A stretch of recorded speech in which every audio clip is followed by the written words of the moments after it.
नमस्कार, मी लतिका। आज मी तुम्हाला दामटीचे लाडू बनवून दाखवणार आहे। त्यासाठी बघा 250 ग्रॅम बेसन पीठ घेतलेले आहे। बरोबर वजनी मापाने पण 250 ग्रॅमच आहे। ह्याच्यामध्ये एकदम थोडंसं नकळत मीठ टाकायचं आणि एकदम आपण जसं पुरीला कसं मळतो तशा पद्धतीत आपल्याला ही घट्ट मळून घ्यायचे। अशा पद्धतीत बघा एकदम घट्ट मळून घ्यायचं, म्हणजे आपल्याला ह्याच्या पुऱ्या लाटता येतात। त्याला काय करायचं माहिती आहे का, थोडंसं एक ठेंबर तेल लावून घ्यायचं सगळीकडे। एकदम थोडंसं लावायचं, जास्त काय लावायची गरज नाही आहे। आणि हे पीठ आपण 10 मिनिटासाठी आपण असंच ठेवून देऊया। आता आपण पुऱ्या लाटायला घेऊया। तर मी असं मोठ्या आकाराचा गोळा घेणार आहे आणि आपण चपाती कशी करतो अशा पद्धतीत आपण त्याला पातळ लाटून घ्यायचं आणि त्याला काय करायचं, तेलावर लाटायचं, कारण हे पीठ ना खाली चिटकल। असं बघा चपातीसारखं लाटून घ्यायचं। बघा एवढं केले जाड।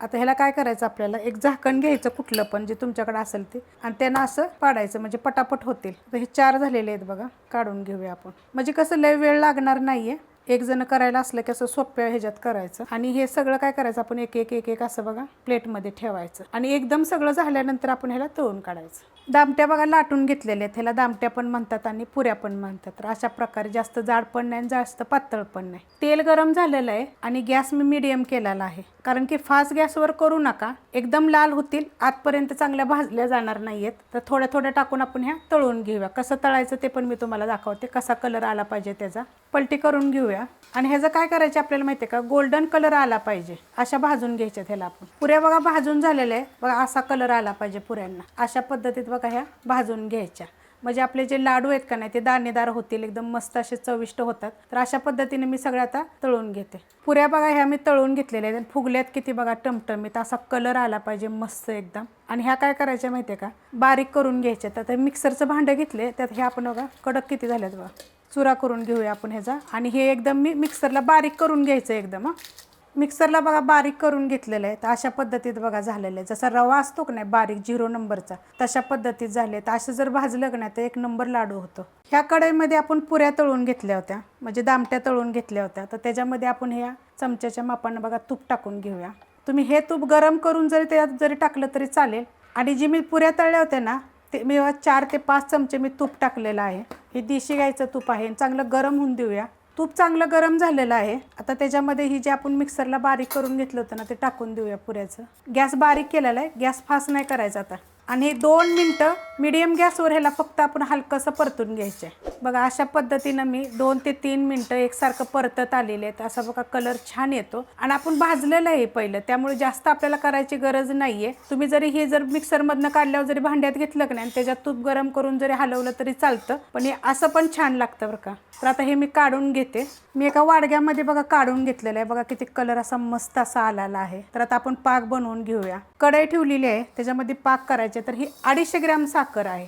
आपलं पीठ किती होतं 250 ग्रॅम, तर 250 ग्रॅम साखर आहे। तर आपल्याला पाणी किती टाकायचे, जेवढी आपली साखर भिजल तेवढंच पाणी टाकायचे, बस एवढं पाणी चिक्कार झालं बघा।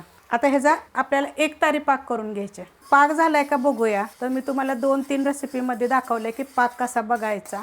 आणि जर ह्याच्यामध्ये जर आपली साखर जास्त घाण असली त्यात दूध टाकून 1-2 मिनटं ठेवायचं आणि त्याची मळी काढायची, ती पण दाखवले मी प्रत्येक रेसिपीमध्ये। तर मी तुम्हाला दाखवते, हा जो लास्टचा ठेंब आहे ना बघा एकसारखा येतो बघा, तारासारखा दिसते का अशा टाईपमध्ये। तर ते पाक झाला समजायचा। मी गॅस बारीक केलेला आहे, फास्ट गॅसवर केलं की नाही तर आपण पाक बघस तर बघा आली का तार, अशा पद्धतीत। आता गॅस बंद करायचा। आता ह्याच्यामध्ये आपल्याला बघा ही टाकायला मनुके आहेत, ही बदाम कापल्यात, ही मगज आहेत बघा, हे थोडंसं गरम करून घ्यायचं। हे काजूचे आहेत काप, हे पिस्ता आहे। आता हे सगळं आपण ह्यात टाकून घेऊया। तुमच्याकडे असेल टाका, आवडत असेल तर टाकलं तर चालेल, नाही टाकलं तरी पण चालेल। आता ह्याच्यामध्ये बघा वेलची जायफळ पूड आहे, मी साखर टाकून ही बारीक केलेली आहे। आता ह्याच्यामध्ये हेच पहिलं मिक्स करून घेऊया आपण। आता ह्याच्यामध्ये आपण हा पाक वतून घेऊया। आणि पाक कसा वतायचा, पहिला थोडा थोडा वतायचा आणि हलवायचा। बघा किती मस्त झालेला आहे। आता हे पहिलं हलवून घेऊया आपण। आपण अर्धा पाकापेक्षा जास्त टाकला होता आणि बघा आता हे मिक्स करून घेतलेलं, असं मिक्स करून घ्यायचं। आता राहिलेला आपण पाक टाकूया। आता बघा किती थोडासा पाक मी ठेवलेला आहे, एकदम थोडासा, 1 चमचाभर असेल। तर हे पण आपण टाकून मिक्स करायचं, एकदम कधी टाकायचं नाही पाक। पाक टाकल्यानंतर बघा परत मिक्स करून घेतलेला आहे, मस्त असं एकदम एकसारखं मिक्स करून घ्यायचं की सगळीकडे आपला तो पाक लागला पाहिजे। आणि हातानं मिक्स करू नका, कारण पाक इतका कडक गरम असतो, फोड येतील। त्यामुळे आपण असं काहीतरी वस्तू घेऊन मला चमचा वगैरे असं उलातनं घेऊन ना मिक्स करायचा। आता एकदम थोडासा पाक राहिलेला आहे बघा, 1 चमचाभर राहिलेला आहे। आता ह्याला काय आहे माहिती आहे का, तुम्ही जर ह्याला 5 मिनिटासाठी जर झाकून जर ठेवलं ना तर तुमचा हा सगळा पाक ह्याच्यामध्ये जाऊ शकतो बघा, किती मोकळं मोकळं आहे अजून. तर गरज नाहीये, कारण आपण ह्याचं पीठ चांगलं भाजलेलं आहे, वरनं पुऱ्या आपण चांगल्या भाजलेल्या आहेत त्या. आपल्याला लाडू बनवतेला हा लाडू एकदम मस्त असा होतो.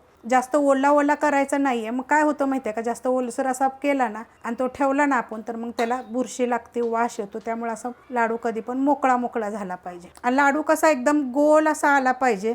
जर तो लाडू जर तुम्हाला सांगते वाकडा तिकडा असा जर असा ठेवल्यानंतर जर असा दबत वगैरे असेल ना तर मग तो पाक बिघडला समजायचा आणि लाडू व्यवस्थित नाही. बघा किती मस्त असा लाडू आलेला आहे आणि कलर किती छान आलेला बघा. मी फोडून दाखवते. हा पाक संपस्तवर लाडू तुमचा असा राहणार आहे.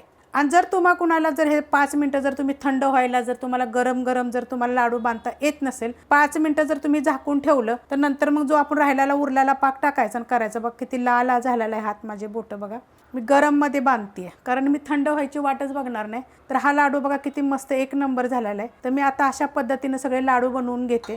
तुम्हाला जर ही रेसिपी आवडली तर लाईक करा, सबस्क्राईब करा, कमेंट करा आणि शेअर बी करा.